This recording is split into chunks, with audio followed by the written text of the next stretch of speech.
artists, we're ready to begin our op art project. If you haven't already, make sure you check out the video before this one to learn a little bit more about op art. Op art is trying to create an illusion with our eyes, and if you do this right, it should look like your name is going down a tunnel. So what you're going to start with is you're probably going to want to use a pencil. Mrs. Fowler is going to use Sharpie, so that way it's really easy to see. With my very best handwriting, I am going to find a place on my paper to write my name. I can put it on the top, I can put it in the middle, I can put it on the bottom.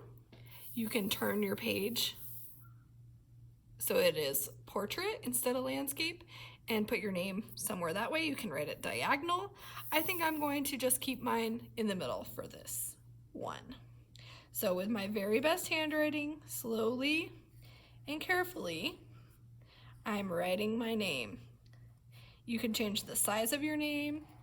It can be big, it could be medium, or it can be small, but we do want our audience to be able to see it.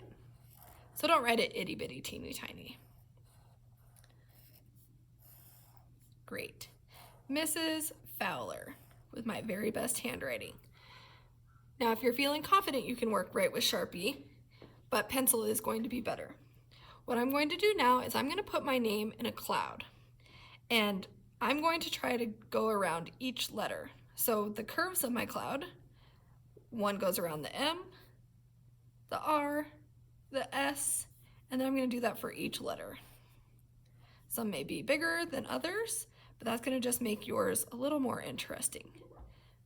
Now that I've done the top, I'm going to do it along the bottom just the same.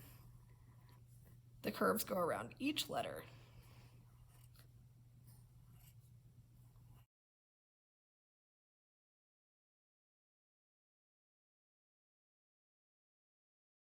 Final letter. Now what I'm going to do is I'm going to follow this shape and try to create it so it goes all the way out to the edges. Something I like to do is to keep them even is lay my finger down and put a little tiny dot just like that. And my eye is going to follow this shape all the way around, trying to keep it the same distance. So my eye is watching that line. I'm not going to let it touch the line ahead of it, trying to keep it the same distance. I'm going to do that all the way around my name.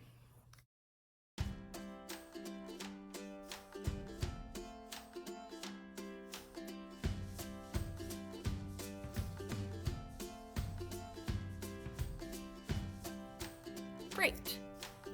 I want to do that until I have enough that go all the way off the page. So I'm going to speed up the video and finish this up so I fill my whole page using my finger to measure, watching the line, and filling the whole page.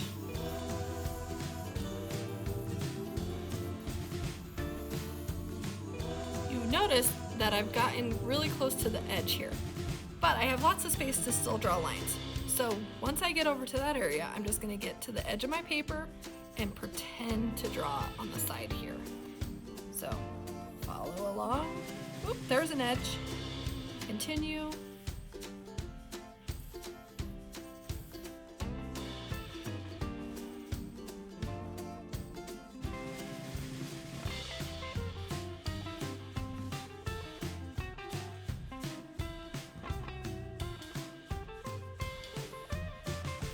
Voila, I have my whole page filled.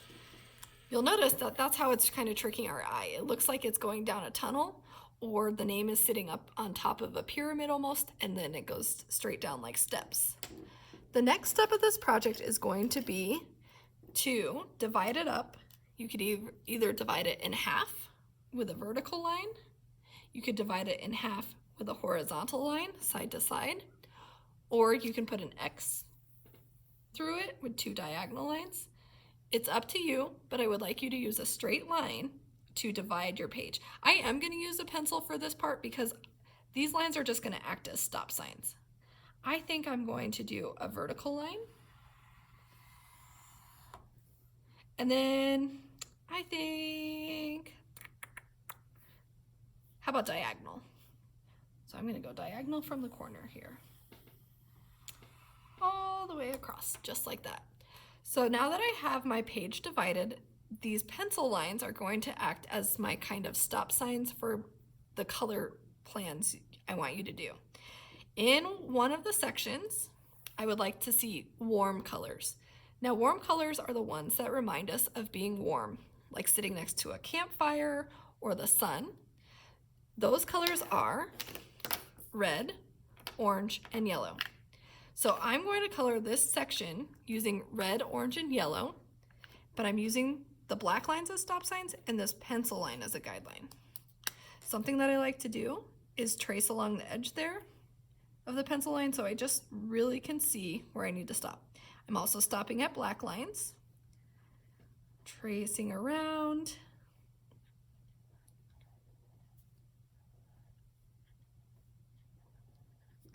Then I can fill it in with that top quality craftsmanship, top to bottom, top to bottom. That looks nice and neat. If I have little white spots, I can go back and fix them once I'm all done. Artists try to make it look the very best.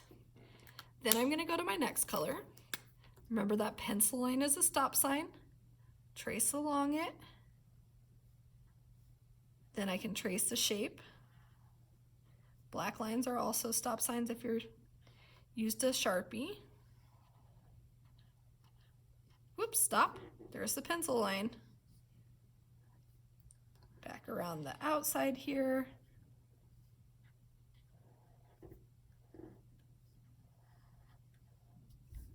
Fill it in, top to bottom, top to bottom, top to bottom. Boys and girls, I'm gonna speed up the video and then show you the next color family I would like you to use. But for now, I'm trying to color just using warm colors to show that color family.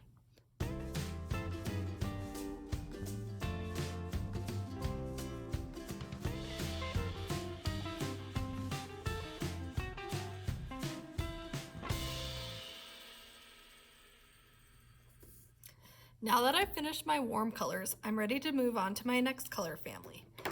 My next color family is the cool colors. Cool colors make me think of being cold. It reminds me of jumping in a cold lake. It could be laying in the cool grass or anything that makes, or being in the snow, like today's a snowy day. So those cool colors are going to be the ones that I color next. Just like I did before, the pencil line is a stop sign and I'm filling the little sections in between. I can start in this section with my name and work my way bigger and bigger. I'll speed up the video as I color in a pattern going green, blue, purple.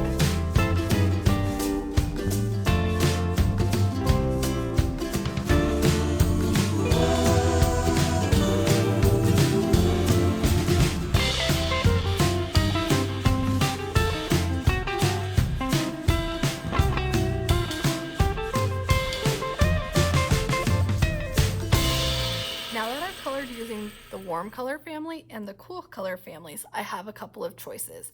I can either choose to continue in a pattern around by going warm, cool, or I can pick a different color scheme to color the other two sections. Maybe for this one, I choose the primary colors and the secondary colors would go here. I could make this one go in rainbow order or using neutrals, brown, black, gray, and white.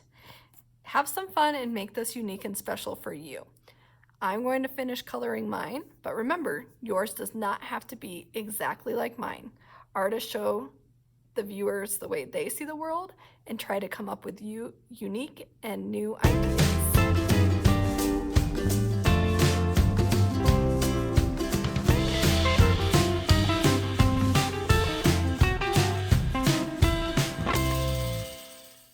And there we have it, a finished piece of artwork using my name, fun bumpy lines, dividing it, and coloring using different color families. Boys and girls, I'm going to include a few more examples of how I can make this project unique and special, and I cannot wait to see what you create. Make sure, if you want to share it with me, you take a photo of yourself holding the project and email it to me. You can find my email at the top of the page and next to this video. Have fun and enjoy creating this fun piece of op art.